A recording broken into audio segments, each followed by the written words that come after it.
Pakem penilaian itu akan berubah pada saat kita di lapangan.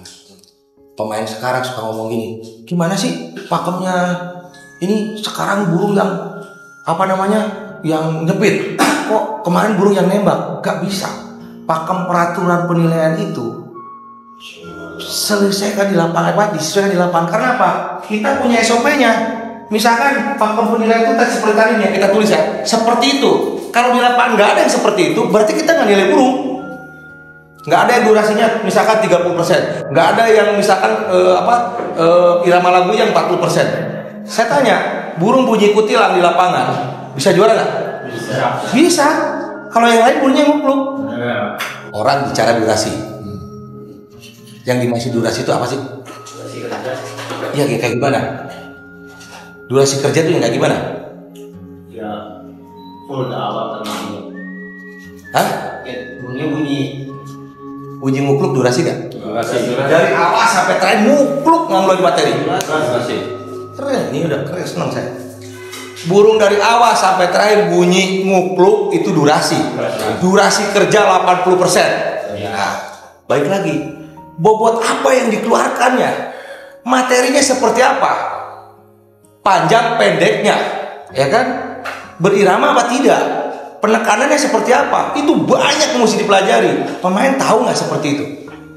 Taunya apa? Kadang-kadang durasi kerja.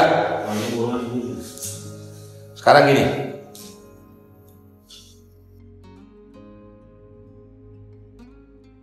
yang mana dulu? Pendek-pendek 80% durasi kerjanya. Panjang-panjang tuntas 65%. Panjang-panjang tulas 65%. Ya. Ini 15% ya. Jeda. Ambil napas. Ini kadang-kadang orang kalau kita diributi di pemain, durasi kerjanya apa awal tengah semedur. Tapi apa yang dikeluarkannya? Karena kita berpikir bahwa kita masterin burung itu tidak mudah. Kita beli masteran aja maunya yang bagus-bagus, maunya yang panjang-panjang. Biar apa? Seperti ini. Apa yang dibawakan lagunya di lapangan sama yang masterannya seperti itu ya. Cililin seperti cililin panjang-panjangnya.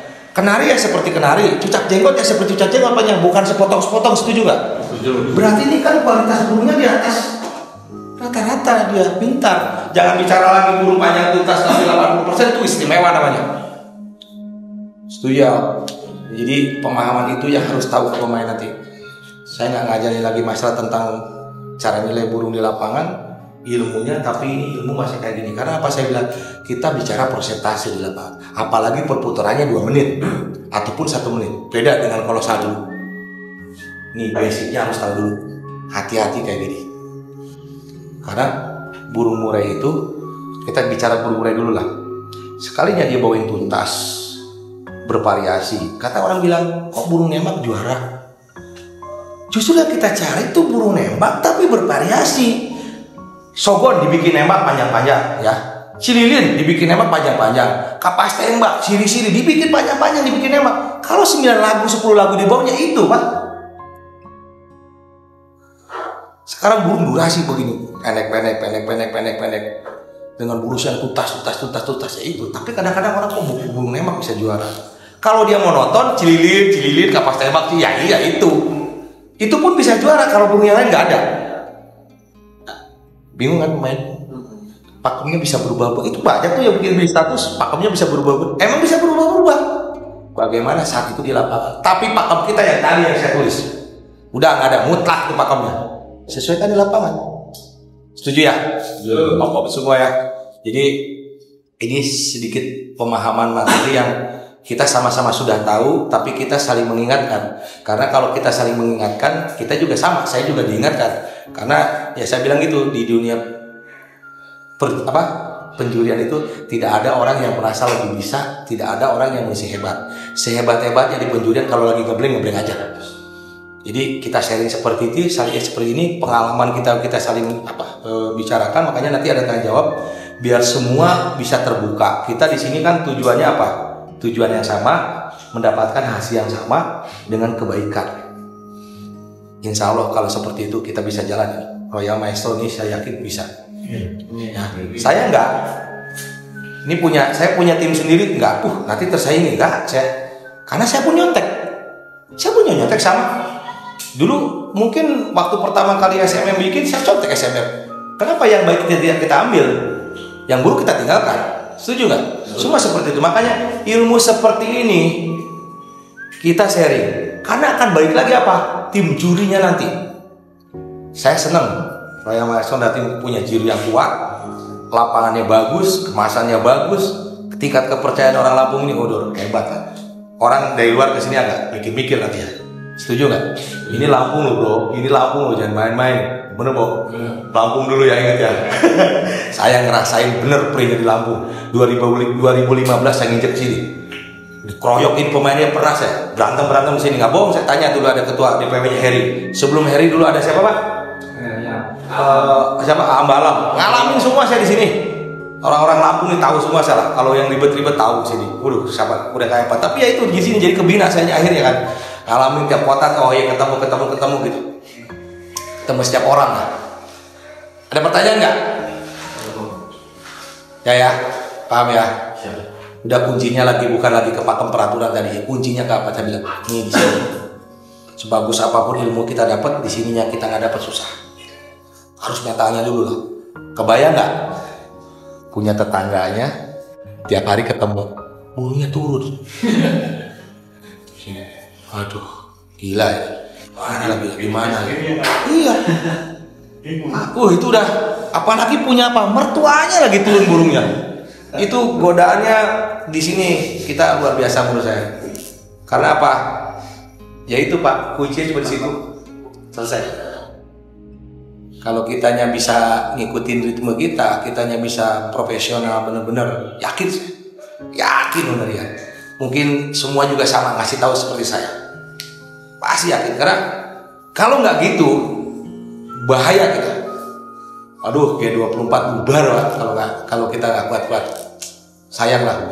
Udah nyiapin tempat bagus tapi kitanya main-main, kitanya nggak serius juga sayang juga. Jadi harus benar-benar. Nah, kita balik ke pakem penilaian kita bahas pakem peraturan penilaian. Nah, ini yang harus kita jelasin ini apa? Benar-benar mau seperti apa di sini. Saya cuma sharing aja, saya tidak akan menekankan harus seperti apa yang saya mau, saya tidak. Cuma saya sharing. Kemarin sama Pak Jumi Jalu saya berdebat juga, saya ngobrol banyak juga saya. Sama orang-orang yang berbeda pendapat, saya senang. Karena apa? Saya punya ilmu yang didapatkan dari mereka. Contoh begini. 10 menit itu di papan rekap itu kita cari buruh yang tadi yang kita bahas. Ya, pakem penilaian. Kelebihan burung berarti kita carikan. Kalau itu burung sudah imbang, misalkan nomor 10, nomor 11, nomor 23. Ini kita muter-muter lagi kita banding-banding. Mana nih burungnya kan? Ternyata yang ini gayanya kurang gayanya. Kita cari nih 1-2-nya lagi nih. Ini udah ketinggalan nih, udah kasih lewat. Ini mana nih? Oh ternyata yang satu volumenya lebih kristal. Kita bicara durasinya hampir sama. Tidak ada yang sama durasi kerja buruh itu hampir sama. Irama lagunya hampir sama saya bilang. Oh yang satu ternyata volumenya lebih kristal, lebih dapat nomor 23 misalkan. Berarti ini ke satu, ini kedua, ini ketiga. Berarti kita cari kelebihan burung, setelah itu cari kelemahan burung. Kalau kita cari kelemahan burung dulu repot. Kenapa pakem peraturan itu ada? Pakem peraturan penilaian kenapa ada? Karena burungnya banyak. Dulu zaman pleci, burungnya banyak nih. Aduh bingung kita kan, saking banyak nih pleci banyak kan. Terus kenari full gatan banyak. Gimana caranya kita? Pakem peraturannya kita perketat. Nempel dikit dis. Bener gak? Iya dong. Karena burungnya banyak, pilihannya banyak. Logikanya begitu pakem peraturan. Coba dah.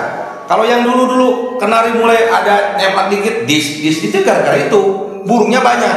Tapi kalau di suatu kota burungnya sedikit, kenarinya udah gantungnya cuma ada 15, cuma ada 10 dulu tuh di Sulawesi kan.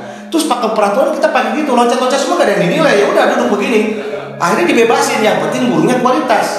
Nah, balik lagi. Dari 72, 77 BNR dulu bikin 36G. Masih ingat saya loh, bener gak Ian? Itu pertama kali dulu BNR Pak bikin 36G itu. Nah, setelah itu terbentuk, bikinlah sekarang eksklusif 24G. Semakin mengkerucut kan, semakin sedikit. Kalau pakem peraturannya diperketat, repot. Kalau saya pribadi kenapa? Saya tetap berprinsip bahwa burung itu yang kita nilai kelebihan burung. Makanya saya nanti kita kembalikan. Ini mau seperti apa pakem peraturan yang akan dijalankan di sini? Karena mungkin di saya pribadi, setelah dia contoh misalkan burung ngeban ke bawah, dia naik lagi. Setelah lebih dari 5 kali baru kita bis. Tapi kalau selama itu burung benar-benar tidak ada pembanding, burung yang paling mewah, walaupun ada turun ngeban 3 kali tetap bisa jual 1 dia. Karena apa? Kebayang nggak? Burung ngeban 3 kali, tapi kualitas yang lain nggak ada lagi. Bingung akhirnya. Juri kadang berubah. Selama itu kualitas nggak jadi masalah. Kecuali sudah lewat dari 5 kali udah keterlaluan, ataupun turun ke bawah lebih dari 6 detik udah kelamaan. Walaupun logikanya kita kan 10 menit, kalau dipotong 7 detik kan masih banyak prosentasenya sebenarnya, ya kan? Kita masih ada sedikit keringanan. Dulu saya nggak boleh, saya bilang mau berapapun saat itu nggak melebihi kuota waktu. Misalkan di bawahnya sampai 5 menit ataupun misalkan sampai 3 menit misalkan ya, berarti ngabisinnya kan 3 menit kan, cuma 70%, berarti nggak bisa gitu kan. Tapi akhirnya ya udah kita ubah waktu itu kan. Nah terus burung ngelobok Batman gini ya, murai batu kita hitung 1, 2, 3 sama nggak? Sampai 7, nah itu udah lewat. Coba kalau ngeban lantai kayaknya masih ada P1. Kalau di kio lain masih ada P1. P1 tuh kalau nggak salah nggak boleh A. P2 habis. Itu yang ngeban ke bawah ya. Itu. Nanti saya kembalikan ini ke forum mau seperti apa. Kalau saya pribadi, pandangan saya pribadi, saya takut pada saat itu burung paling istimewa tiba-tiba harus dis. Nah terus gini, saya di blok A, nih. Saya ngeliat blok A nih, ya kan? Apa yang saya lihat, apa yang saya dengar, itulah yang saya nilai. Bener gak sih? Nah, beda dengan korlap dulu zaman IP. Ya, kalau saat tiba-tiba ada itu korlap yang ngasih, burungnya turun kan. Nah, saya pindah ke B di sini, pindah di B. Burung ada yang bagus cuma 10. Bagus saya gini aja kan, bagus saya lihat, saya dengar, begitu turun bawah ada bendera. Yang lihat bendera ini adalah juri yang di sini tadi. Padahal saya lihat burung ini nggak kelihatan apa-apa. Logikanya kita nilai burung. Kan tadi saya bilang, kita lihat, kita dengar, ya kita nilai. Lah kalau pada saat itu nggak ada pelanggaran, kenapa harus saya nilai itu ada pelanggaran? Logikanya begitu kalau saya pribadi. Benar nggak sih Pak? Saya kan nggak lihat ada pelanggaran burung ini. Kenapa saya pindah tiba-tiba ada pelanggaran udah di padahal saya lihat burungnya paling mewah. Terus saya nggak lihat pelanggaran. Apa yang saya debatkan gitu? Apa yang saya harus debatkan ke saya sendiri itu burung bagus kok, tapi saya ngeliat, tapi tiba-tiba ada tanda. Saya orangnya agak sedikit apa ya Pak, fanatik memang saya nggak lihat kok burung itu ada pelanggaran kok, kenapa harus didis gitu. Ini buat pendapat saya pribadi, buat nanti sharing seperti apa gitu. Karena apa? Waktu saya di Samarinda, burung loncat ke bawah di sana. Judi saya enak bener kalau gini mah, gak nyari kelebihan burung, nyari kesalahan burung. Kalau dari lapangan itu ada 10 yang didis, kamu tinggal nilai cuma 10 burung, kayak cuma 15 burung sisanya, ataupun 14 burung gitu. Nah ini yang nanti dibahas, masukannya dari kawan-kawan seperti apa ke panitia, mau seperti apa, enaknya seperti apa. Ini pandangan saya yang nanti kita bedah tuntas seperti apa. Ya kan bener gak? Saya di sini tiba-tiba pindah ke sini, burung bagus, bingung saya, kan saya nggak lihat burung itu. Seperti itu. Makanya saya bilang waktunya saya akan lamain. Yang harusnya ngebannya 3 kali udah didis, kita bikin 5 kali ngeban ke bawah. Karena waktu di Cirebon dulu, Bill ya, kamu lihat 4 kali burung ngeban ke bawah paling istimewa. Koncer tepuk tangan karena paling bagus burungnya. Kecuali ada pembanding, kelewat pasti otomatis. Terus nanti di lapangan, kalau mau pakai sistem yang seperti itu harus ada 4 orang yang menjaga tiap blok itu. 1 blok 1 orang, 1 blok 1 orang, 1 blok 1 orang. Karena apa? Juri tidak boleh menilai burung pada satu kesalahan, harus orang itu. Kalau juri yang hitung 1, 2, 3 lagi hitung, ini ketinggalan dia lagi nembak nih burung sini. Gak boleh, harus ada disiapin orang yang menghitung ataupun kasih tanda untuk yang pelanggaran burung. Jurinya gak boleh, kasihan lah juri lagi itu mesti kesalahan burung juga kan, capek. Ya kan juri tidak enak, oh ya ada kesalahan, udah kesalahan udah. Dia fokus ke burung yang tidak melakukan kesalahan. Kalau memang seperti tadi harus ada 4 orangnya. Bener kau? Kamu ngitung itu capek lah. Kalau gitu 1, 1, 1, 102. Ini lagi nembak-nembak gimana? Lewat.